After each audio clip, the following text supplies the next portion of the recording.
आज दिनांक 5 फेब्रुवारी 2026 असून हिंदू पंचांगाच्या अनुसार 5 फेब्रुवारी 2026ला फाल्गुन पूर्णिमांत माघ अमांत महिन्याच्या कृष्ण पक्षाची चतुर्थी तिथी आहे. ज्योतिषीय दृष्टीने चतुर्थी तिथी 24:25:00 पर्यंत राहील आणि त्यानंतर पुढील दिवशी पंचमी तिथी राहील. तर मित्रांनो, चला आजच्या महत्त्वपूर्ण बातम्या पाहूया. मुख्यमंत्री देवेंद्र फडणवीस म्हणाले, रविवारी सादर झालेला केंद्रीय अर्थसंकल्प हा विकसित भारताकडे टाकलेले एक दमदार पाऊल असून हायस्पीड रेल्वे कॉरिडॉरमुळे जीडीपीत मोठी वाढ होईल. शहरीकरणाला नियोजनबद्ध करून गुंतवणूक आणि रोजगार निर्मितीसाठी खंबीर उपाययोजना या अर्थसंकल्पातून करण्यात आल्या आहेत. ते पुढे म्हणाले, प्रत्येक ग्रोथ हबसाठी 5,000 कोटी प्रत्येकी 5 वर्षांत प्राप्त होणार आहेत. पाकिस्तानने T20 वर्ल्ड कपमधील सामन्यावर बहिष्कार टाकण्याचा निर्णय घेतला असला तरी भारताला श्रीलंकेत जावे लागेल. वॉकओव्हर लागू करण्यासाठी भारतीय कर्णधार सूर्यकुमार यादवला टॉसच्या वेळी मैदानात यावे लागेल. जर पाकिस्तानी कर्णधार सलमान अली आगा मैदानात आला नाही तर रेफरी वॉकओव्हर देऊन भारताला 2 गुण देतील. जर भारत मैदानात गेला नाही तर दोन्ही संघांना प्रत्येकी 1 गुण मिळेल. मुंबई महापालिकेच्या नवीन महापौराच्या निवडीसाठी 11 फेब्रुवारीला मतदान प्रक्रिया पार पडणार आहे. 6 फेब्रुवारीपासून उमेदवारी अर्ज दाखल करण्यास सुरुवात होणार असून सर्व प्रशासकीय तयारी सुरू करण्यात आली आहे. रिपोर्ट्सनुसार ठाणे, कल्याण, डोंबिवली एकनाथ शिंदे यांना तर मुंबई महापालिकेवर भाजपाचा महापौर असे गणित ठरल्याचे सांगितले जात आहे. चेक बाउन्स प्रकरणात पैसे न भरल्याने दिल्ली हायकोर्टाने अभिनेता राजपाल यादवला 4 फेब्रुवारीला दुपारी 4 वाजेपर्यंत संबंधित तुरुंग अधीक्षकांसमोर सरेंडर होण्याचे निर्देश दिले आहेत. कोर्टाने राजपालवर टीका करत म्हटले की त्याने वारंवार आदेशाचे पालन केले नाही. राजपाल यादव 7 प्रकरणांमध्ये प्रत्येकी 1.35 कोटी रुपये देणे आहे. भारत आणि अमेरिका यांच्यातील नव्या व्यापार करारामुळे भारतीय शेतकरी आणि कृषी क्षेत्रावर विपरीत परिणाम होण्याची भीती शरद पवार यांनी व्यक्त केली. या कराराचा सविस्तर मसुदा अद्याप समोर आला नसला तरी प्राथमिक माहितीनुसार भारतीय शेतकऱ्यांसाठी हा काळजीचा विषय असल्याचे पवार म्हणाले. बुधवारी बारामती येथे आयोजित पत्रकार परिषदेत त्यांनी या संभाव्य संकटाबाबत भाष्य केले. कोल्हापूरमधील तीव्र विरोधामुळे राज्य सरकारने शक्तीपीठ महामार्गाच्या आराखड्यात मोठे बदल केले आहेत.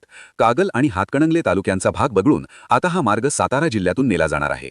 या बदलामुळे प्रकल्पाचा खर्च 86,000 कोटींवरून 1,01,000 कोटींवर पोहोचला आहे. नव्या आराखड्यानुसार महामार्ग 13 जिल्ह्यांतून जाणार असून सातारा जिल्ह्यातील माण आणि खटाव तालुक्यांचा यात नव्याने समावेश झाला आहे. मुंबईजवळील नालासोपारा येथे एका मोठ्या कारवाईत पोलिसांनी 100हून अधिक परदेशी नागरिकांना ताब्यात घेतले आहे. अनेक लोकांचे पासपोर्ट आणि व्हिसाची मुदत संपली आहे तर काही परदेशी नागरिक ड्रग्ज तस्करीसारख्या गंभीर गुन्ह्यांमध्ये सहभागी असल्याचे आढळून आले आहे. तुळिंज भागात पोलीस प्रशासन आणि वसई विरार महानगरपालिकेने ही संयुक्त कारवाई करत लोकांना ताब्यात घेतले. भारतीय रेल्वे बोर्डिंग नियमांमध्ये महत्त्वपूर्ण बदल करणार आहे. नवीन तरतुदीनुसार एखादा प्रवासी तिच्या नियुक्त बोर्डिंग स्टेशनवरून ट्रेनमध्ये चढला नाही तर टीटीई त्याची सीट दुसऱ्या प्रवाशाला देऊ शकेल. सध्याच्या नियमानुसार जर एखादा प्रवासी नियुक्त केलेल्या बोर्डिंग स्टेशनवर पोहोचला नाही तर टीटीई पुढील स्टेशनपर्यंत त्याची वाट पाहतो. केंद्रीय शिक्षक पात्रता परीक्षा देणाऱ्या शिक्षकांना जिल्हा परिषद आणि पंचायत समिती निवडणुकांच्या कर्तव्यातून सूट देण्यात आली असून तसे निर्देश सर्व संबंधित जिल्हाधिकाऱ्यांना राज्य निवडणूक आयोगाने दिले आहेत. जिल्हा परिषद आणि पंचायत समित्यांसाठी 7 तारखेला मतदान होणार आहे. त्यावेळी काही शिक्षकांची सीईटी परीक्षा आहे. त्यामुळे या शिक्षकांना निवडणूक कर्तव्यातून सूट द्यावी असे निर्देश देण्यात आले. केंद्र सरकारने लोकसभेत दिलेल्या माहितीनुसार गेल्या 10 वर्षात देशातील तब्बल 93,000 सरकारी शाळा बंद झाल्या आहेत. शिक्षण राज्यमंत्री जयंत चौधरी यांनी दिलेल्या माहितीनुसार 2014 ते 2024 दरम्यान सर्वाधिक 70,000 सरकारी शाळा बंद करण्यात आल्या आहेत. यातील 24,600 शाळा या एकट्या यूपीतील आहेत तर मध्य प्रदेशात 22,000 शाळा बंद झाल्या आहेत. महाराष्ट्रातही काही शाळांचा यामध्ये समावेश आहे. मुंबईतील छत्रपती शिवाजी महाराज आंतरराष्ट्रीय विमानतळावर एक मोठी दुर्घटना टळली आहे. एअर इंडिया आणि इंडिगोच्या विमानांचे विंग्स एकमेकांना धडकले. दोन्ही विमाने प्रवाशांना घेऊन जात असताना ही घटना घडली. या अपघातात सर्व प्रवासी सुरक्षित आहेत. ही दिलासादायक बाब आहे. लाडक्या बहिणींसाठी मोठी गुड न्यूज समोर येत आहे. ज्या महिलांना ई-केवायसी करूनही पैसे मिळाले नाहीत त्यांच्यासाठी ही बातमी आहे. ई-केवायसी करूनही लाभ न मिळालेल्या महिलांची अंगणवाडीच्या कर्मचारी पडताळणी करणार आहेत. त्यानंतर त्यांना पैसे मिळणार असल्याचे समजते. लाडक्या बहिणींना थेट 4,500 रुपये मिळणार असल्याचे सांगण्यात येत आहे. नोव्हेंबर, डिसेंबर आणि जानेवारी महिन्याचा हप्ता एकत्र मिळण्याची शक्यता आहे. राज्यातील महिला शेतकऱ्यांना सक्षम करण्यासाठी मुख्यमंत्री देवेंद्र फडणवीस यांच्या मार्गदर्शनाखाली गोदरेज ॲग्रोवेट लिमिटेड आणि महाराष्ट्र राज्य ग्रामीण जीवनोन्नती अभियान MSRLMच्या अंतर्गत महत्त्वपूर्ण सामंजस्य करार करण्यात आला आहे. या करारामुळे राज्यातील 9 कापूस उत्पादक जिल्ह्यांतील 5,000हून अधिक महिला शेतकऱ्यांना शाश्वत आणि आधुनिक शेती पद्धतींचे प्रशिक्षण मिळणार आहे. राज्यात महाराष्ट्र राज्य परीक्षा परिषदेमार्फत प्राथमिक शिष्यवृत्ती परीक्षा इयत्ता 4थी आणि उच्च प्राथमिक शिष्यवृत्ती परीक्षा इयत्ता 7वी 26 एप्रिल 2026 रोजी एकाच दिवशी आयोजित करण्यात आली आहे। या परीक्षेकरिता शाळा नोंदणी आणि विद्यार्थी ऑनलाईन आवेदनपत्र भरण्याकरिता 13 फेब्रुवारी 2026 पर्यंत मुदतवाढ देण्यात येत असल्याचे परीक्षा परिषदेमार्फत कळवण्यात आले आहे। लाडक्या बहिणींना 3 महिन्यांचे 4,500 रुपये मिळणार अशी माहिती। जळगाव, सोनं हजाराने, चांदी 10,000ने महागली। पुण्यातील कात्रज नवीन बोगदा नवले पूल लेन बंद। एसटी चालकांची 20,000, सहाय्यकांची 4,000 पदे रिक्त। मुंबईत AQI 204 वर दृश्यमानता कमी झाली। ट्रेड डीलवरून विरोधकांचा गोंधळ। अमेरिकेकडून आता भारतावर 25% ऐवजी 18% टॅरिफ। रुपयाची जोरदार उसळी, आशियाई चलने मजबूत। राष्ट्रीय स्वयंसेवक संघाच्या स्थापनेला 100 वर्ष पूर्ण झाल्याच्या निमित्ताने शतक संघाचे 100 वर्ष हा चित्रपट बनवण्यात आला। त्याचा ट्रेलर रिलीज झाला असून अभिनेता अजय देवगनने त्याच्या एक्स अकाउंटवरून तो शेअर केला। RSSचे या 100 वर्षात राष्ट्रनिर्मितीत मोठे योगदान राहिले आहे। त्यांच्या कार्यावर प्रकाश टाकणारा हा चित्रपट लवकरच येत असून ही आहे त्याची पहिली झलक, असे कॅप्शन त्याने लिहिले। मुंबई पुणे एक्सप्रेसवेवर गेल्या 15 तासांपासून प्रचंड वाहतूक कोंडी झाली आहे, कारण या एक्सप्रेसवेवर ओडोशी बोगद्याजवळ एक टँकर पलटी झाला आणि त्यातून गॅस गळती होऊ लागली। त्यामुळे पुण्याहून मुंबईला जाणारी वाहतूक सेवा ठप्प झाली आहे। पोलिसांनी आज एक्सप्रेसवेवरून प्रवास टाळण्याचे आवाहन केले असून प्रवाशांनी प्रशासनाच्या कारभारावर तीव्र नाराजी व्यक्त केली आहे। प्रवासी आणि वाहनचालक त्रस्त झाले आहेत। उपमुख्यमंत्री एकनाथ शिंदे यांनी सिंधुदुर्गमध्ये महायुतीच्या सभेला संबोधित केले। महायुतीला मत म्हणजे विकासाला मत, असे त्यांनी सांगितले।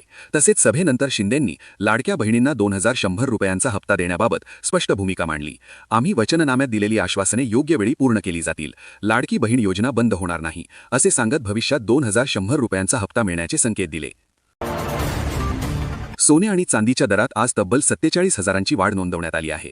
चांदी 40,000ने महागली असून मुंबईत किलोमागे चांदीचे भाव 3,20,000वर पोहोचले आहेत, तर 24 कॅरेट सोन्याचे भाव प्रति 10 ग्रॅमसाठी 1,60,000वर पोहोचले आहेत। यामध्ये आज जवळपास 7,000ची वाढ नोंदवण्यात आली आहे।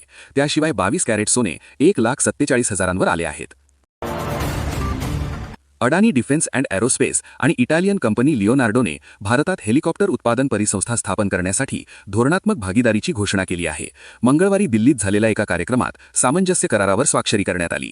मेक इन इंडिया प्रयत्नांना प्रोत्साहन देण्यासाठी हे एक मोठे पाऊल आहे। भारत अमेरिका व्यापार करारावर मंत्री पियुष गोयल यांनी लोकसभेत भाष्य केले। व्यापार करार झाल्यानंतर शेतकऱ्यांच्या हिताला धक्का बसणार नाही, असे ते म्हणाले। या करारामुळे श्रम क्षेत्राला मोठा लाभ होईल। भारत अमेरिका या दोन्ही एकमेकांना पूरक अर्थव्यवस्था आहेत, असेही ते यावेळी म्हणाले। मात्र बोलता बोलताच विरोधकांनी घोषणाबाजी करायला सुरुवात केली, त्यामुळे लोकसभेत एकच गोंधळ निर्माण झाला। अब्जाबदेश बिल गेट्स आणि रशियन तरुणींच्या संबंधांबाबत एप्स्टीन फाईल्समध्ये झालेल्या दाव्यांवर त्यांच्या एक्स वाईफ मेलिंडा यांनी प्रतिक्रिया दिली आहे। या वादावर मौन सोडताना त्या म्हणाल्या की जेव्हा अशा गोष्टी समोर येतात तेव्हा मला खूप त्रास होतो। तो माझ्या मनाच्या मधल्या सर्वात कठीण आणि वेदनादायक काळ होता। बिल गेट्स यांना लैंगिक आजार झाल्याच्या चर्चांनी सध्या खूप खळबळ उडाली आहे। शेअर बाजारात IT क्षेत्राला मोठा फटका बसला आहे। इन्फोसिस, विप्रो आणि TCS सारख्या कंपन्यांचे शेअर्स बुधवारी 7% घसरले आहेत। अमेरिकन बाजारातील घसरण आणि AI संदर्भातील चिंतेमुळे ही घसरण झाली आहे। बाजार उघडताच काही मिनिटात इन्व्हेस्टरांचे 1.25 कोटी रुपये बुडाले आहेत। कोफोर्ज आणि पर्सिस्टंट सिस्टम्सच्या शेअर्समध्येही मोठी घसरण पाहायला मिळाली। पुणे येथे सूर्यदत्त ग्रुप ऑफ इन्स्टिट्यूटच्या 28व्या वर्धापन दिनानिमित्त सूर्यदत्त जीवनगौरव पुरस्काराची घोषणा झाली आहे। यात प्रसिद्ध ज्येष्ठ अभिनेते अशोक सराफ यांना हा पुरस्कार प्रदान केला जात आहे। हा पुरस्कार सोहळा बानेर येथील बंटारा भवनामध्ये पार पडणार आहे। त्यांच्यासोबतच हा पुरस्कार हास्ययोग चळवळीचे विठ्ठल काटे, अभिनेते राकेश बेदी, दिग्दर्शक सुभाष सेहगल यांना देखील मिळणार आहे। अर्थ खाते हाती घेताच सीएम देवेंद्र फडणवीस ॲक्शन मोडमध्ये आले आहेत। त्यांनी राज्यातील विविध सरकारी विभागांकडून होणाऱ्या अनावश्यक आणि मनमानी खरेदीवर ब्रेक लावला आहे। 15 फेब्रुवारीपासून कोणत्याही प्रकारच्या खरेदी प्रस्तावांना मंजुरी देण्यात येणार नाही। तसेच नव्या निविदा प्रक्रियेवर बंदी घालण्यात आली। औषध खरेदीला या निर्बंधातून वगळून फर्निचर दुरुस्ती, ड्रायव्हर मशीन, संगणक उपकरणे खरेदीवर बंदी घालण्यात आली। मुख्यमंत्री लाडक्या बहीण योजनेला दिवंगत उपमुख्यमंत्री अजित पवारांचे नाव द्या, अशी मागणी आमदार अमोल मिटकरी यांनी केली आहे। आता यावर सीएम देवेंद्र फडणवीस यांनी उत्तर दिले आहे। ते म्हणाले, सध्या अनेक प्रकारच्या मागण्या आहेत, त्यामुळे आम्ही बसून त्यावर निर्णय घेऊ। तसेच यावेळी फडणवीस यांनी राहुल गांधींवर निशाणा नेला। त्यांना बोलायचेच नाही, असे फडणवीस म्हणाले।